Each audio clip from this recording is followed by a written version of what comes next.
Saya punya gambar dan video lama nih. Gambar dulu ya, ada gambar ini dan ada video ini. JDID tutup karena direkturnya goblok, cuma bisa bikin PPT cantik. Nah, itu kata-kata dari foundernya JD yang di China. Jadi kalau di gambar tadi itu Pangeran William, seakan-akan dia memberikan gestur jari tengah. Padahal kalau dilihat dari sisi yang lain, sebetulnya bukan gestur jari tengah, tapi dia memberikan gestur seperti di gambar ini. Oke, itu yang gambar. Nah, yang kedua ada video.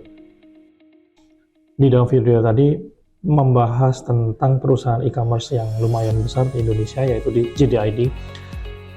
Si YouTuber itu mengatakan bahwa JDID waktu itu si pendirinya, yaitu di Richard Liu, pendiri JD.com di Cina, marah-marah dan mengatakan bahwa manajemen JDID cuma bisa bikin presentasi yang bagus, PowerPoint yang bagus tanpa dibarengi dengan kinerja yang cukup bagus juga, atau mungkin bisa dibilang presentasi doang lo jago tapi kerja jelek begitu. Padahal kalau gambar tadi ternyata dari sisi lain ternyata gesturnya bukan seperti itu, tapi kalau di video ini kalau kita teliti lagi, sebenarnya si YouTuber mengambil sumber dari berita ini. Kalau kita baca-baca lagi, Richard Liu itu bukan marah ke JDID. Dia marahnya ke manajemen JD Digit, yaitu salah satu perusahaan JD juga yang ada di Cina, bukan di Indonesia. Jadi konteksnya berbeda. Nah, itu kan sebetulnya sayang banget ya, seorang YouTuber terkenal yang lumayan banyak videonya yang dibahas, lumayan banyak videonya yang viral, bisa salah sefatal itu. Bayangin, dia sudah menggoblok-goblokin, ternyata apa yang dia katakan itu berbeda dengan yang tertulis, dengan berita yang tertulis. Itu kan fatal.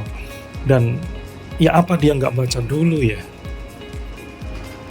Bayangin berapa orang yang dirugikan dengan opini yang asal bunyi seperti itu. Orang yang awam mungkin nggak ngerti bagaimana keadaan sebetulnya dan memakan mentah-mentah opini dari YouTuber yang memang sudah di-follow banyak sekali sama orang-orang. Mungkin benar ya kalau orang bilang orang-orang Indonesia itu punya masalah darurat membaca. Bener nggak? Jadi itu yang ingin saya bahas sekarang. Jadi itu pentingnya riset.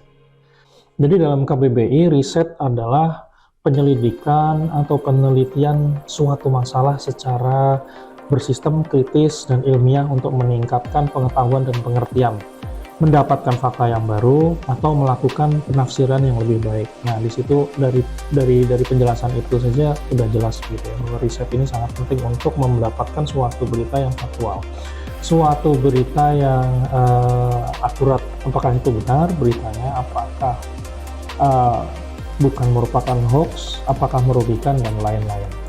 Itu yang akan kita bahas. Banyak banget teman-teman saya berantem karena kurang riset, bahkan keluarga. Jadi dapat berita apa, mereka langsung percaya, satunya percaya, satu enggak, satunya bela ini, satunya bela itu, dengan berita yang simpang siur belum tentu benar, jadi mereka berantem. Teman, keluarga, dan banyak, terutama menjelang pemilu nih, kan 2024 tahun depan mau ada pemilu. Di situ makin banyak berita-berita online soal capres, terutama ada yang baik, ada yang nggak baik, dan disitulah pentingnya riset. Jadi sebelum kita terjebak dalam pusaran forwarder berita bohong dan hoax dalam grup WhatsApp, dalam media sosial yang lain, kita harus waspada dulu, kita harus jeli untuk mengerti bahwa ini berita yang bermanfaat atau tidak, ini berita yang benar atau tidak. Kita orang Indonesia, kita hidup di Indonesia, dan Indonesia itu adalah negara demokrasi terbesar ketiga di dunia setelah Amerika dan India. Dan tipikal manusia di dalam negara demokrasi itu, apalagi demokrasi yang besar ya macam Indonesia, itu super sensitif sama berita. Jadi nggak cuma di Indonesia, Di Amerika, di India pun begitu. Kadang satu berita online yang share bisa sampai puluhan ribu orang, sepuluhan ribu kali, padahal belum tentu benar. Benar pun belum tentu bermanfaat. Jadi, kadang-kadang orang tujuannya share berita, menyebarkan berita kan supaya menunjukkan ini loh pilihan saya harusnya benar seperti ini loh pilihan kamu salah gitu kan. Kita harus ingat bahwa orang bilang ada dua macam manusia yang tidak bisa dinasehati. Oke. Yang pertama adalah orang yang jatuh cinta, yang kedua adalah pendukung politik. Jadi hemat-hemat tenaga saja lah, nggak usah buang-buang stamina hanya untuk share ini itu yang bahkan sebetulnya belum tentu benar kok. Jadi dalam politik ini ya, kalau Anda share berita online hanya untuk menunjukkan bahwa pilihan teman Anda itu salah dan pilihan Anda itu benar, sekali-sekali oke lah mungkin ya. Tapi kalau berkali-kali, percayalah, itu sia-sia. Jadi dalam politik itu orang akan selalu menemukan sisi baik dalam setiap keburukan. Dan selalu akan menemukan kesalahan dalam apapun kebaikan yang dilakukan sama orang. Jadi kalau sudah nggak suka, orang cuci piring pun masih dihujat. Itulah politik. Oke, kita kembali lagi ke riset. Sebenarnya ini nggak terpaku hanya pada konteks pemilu atau pilpres ya.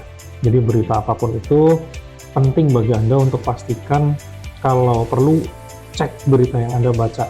Apakah benar demikian? Berita yang bagus itu belum tentu benar. Jadi berita yang bagus itu belum tentu benar. Berita buruk pun belum tentu hoax. Jangan dimakan mentah-mentah berita apapun. Dan yang terpenting, jangan mudah share berita yang sensitif. Jadi saya rasa ada hal-hal yang perlu dipertimbangkan terlebih dahulu sebelum share berita. Sebelumnya cek dulu apakah berita itu benar adanya. Yaitu pertama, cek sumber beritanya. Apakah dari portal berita yang valid. Yang kedua, cek cross-check dengan media yang lainnya. Karena berita yang penting biasanya nggak akan dibahas hanya dalam satu media. Pasti akan dibahas sama media lainnya, walaupun sedikit ya. Yang ketiga, cek siapa penulisnya, siapa narasumbernya. Kalau perlu nih, misalnya dari Profesor XXX, Profesor siapa kayak, apakah benar beliau itu profesor, apakah terdaftar profesornya, apakah punya karya tulis di bidang tersebut. Sebagai contoh nih, dulu tahun 2020 atau 2021 itu pernah ada artis yang bersikeras bahwa dia ngobrol sama seorang profesor yang sudah menemukan vaksin COVID yang katanya sudah dipesan oleh Ratu Elizabeth dan lain-lain. Ternyata setelah dicek, saya sendiri ngecek waktu itu, ternyata nggak ada profesor atas nama itu, profesor itu nggak ada, karya tulisnya nggak ada, dan lain-lain. Saya agak berantem juga tuh waktu komen, ini nggak profesor beneran nih, saya bilang gitu. Lumayan ada yang belain, ada yang menghujat juga, ada yang membuli saya, tapi ya sudah, namanya juga medsos. Dan beneran, beberapa hari kemudian si artisnya itu klarifikasi di YouTube, ya saya salah, karena beberapa orang kemarin manggilnya profesor, jadi saya manggil profesor juga, ternyata beliau bukan profesor, beliau begini. Mohon maaf, saya kurang jeli dalam mengangkat seorang narasumber dan lain-lain. Ternyata bener kan bukan profesor. Yang keempat, cek gaya penulisan. Ini gampang. Penulisan yang menggebu-gebu, isinya caps lock semua, disertai bumbu ejekan-ejekan kepada pihak tertentu. Biasanya yang seperti itu hanya untuk menggiring opini pembacanya saja, hanya untuk hanya melihat dari satu sudut pandang yang diinginkan oleh si penulis. Jadi misalnya ada contoh begini, misalnya saya diwawancara ini, kemudian untuk sarapan lebih suka nasi atau roti? Ya karena untuk sarapan biasanya lebih gampang roti ya, lebih simpel. Saya bilang roti. Kemudian beberapa saat ada berita caps lock dan menggebu-gebu mengatakan bahwa Bondan membenci makanan lokal, nasi, dan kebule-bulean lebih suka makanan luar negeri daripada makanan lokal. Padahal wawancaranya cuma disuruh milih nasi atau roti untuk sarapan lagi. Ya jelas milih roti lah, lebih simpel kan. Tapi caps lock tapi judul yang keluar begitu. Itu banyak banget terjadi, hati-hati. Nah, setelah kita yakin bahwa berita itu benar dan valid, ingat benar dan valid ya, karena belum tentu benar itu termasuk dalam kategori tidak valid. Jadi harus dua-duanya tuh. Jadi jangan disebarkan. Jadi kalau Anda sudah yakin, terus Anda punya niat untuk share berita itu, menunjukkan ke keluarga, teman, saudara, kolega, dan sebagainya, sebelum share, tolong pertimbangkan beberapa hal. Satu, apakah berita itu bermanfaat? Kalau nggak bermanfaat, nggak usah share. Kalau bermanfaat, silahkan lanjutkan ke pertanyaan kedua. Yang kedua adalah, apakah berita ini akan menyakiti perasaan salah satu teman atau pembaca forwarder atau pembaca beritanya? Kalau ini akan menyakitkan, forget it, nggak usah di-share. Kalau ini tidak menyakitkan, silakan lanjut ke pertanyaan ketiga. Karena apa? Percuma Anda membela kebenaran versi Anda, tapi kemudian itu menyakiti orang, menyakiti teman, menyakiti saudara, yang hasilnya adalah Anda kehilangan relasi dengan orang-orang tersebut. Percuma. Yang ketiga, apakah berita ini akan menyebabkan perdebatan yang panjang? Hindari perdebatan, nggak penting, karena dalam hal-hal tertentu Anda berdebat 7 hari, 7 malam juga nggak akan ketemu, karena mereka sudah hidup dengan pilihannya, hidup dengan kepercayaan, hidup dengan keyakinannya, dan hidup dengan logikanya sendiri.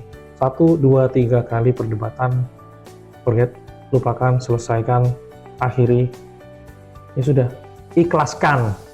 Jadi orangnya ikhlas. Anda harus jadi orang yang ikhlas bahwa pendapat Anda nggak selalu diiyakan sama orang, dan orang selalu punya pendapat yang pasti berbeda dengan Anda. Ada 100 orang, ada 100 kepala, mungkin bisa ada 100 pendapat di situ, hanya untuk satu hal. Jadi pada akhirnya tujuan riset ini supaya apapun yang keluar baik dari mulut kita maupun jemari-jemari kita adalah berita-berita yang berkualitas, yang bermanfaat, dan berisi kebenaran. Jadi berkatalah yang baik dan benar, atau diam saja daripada ngawur. Assalamualaikum warahmatullahi wabarakatuh.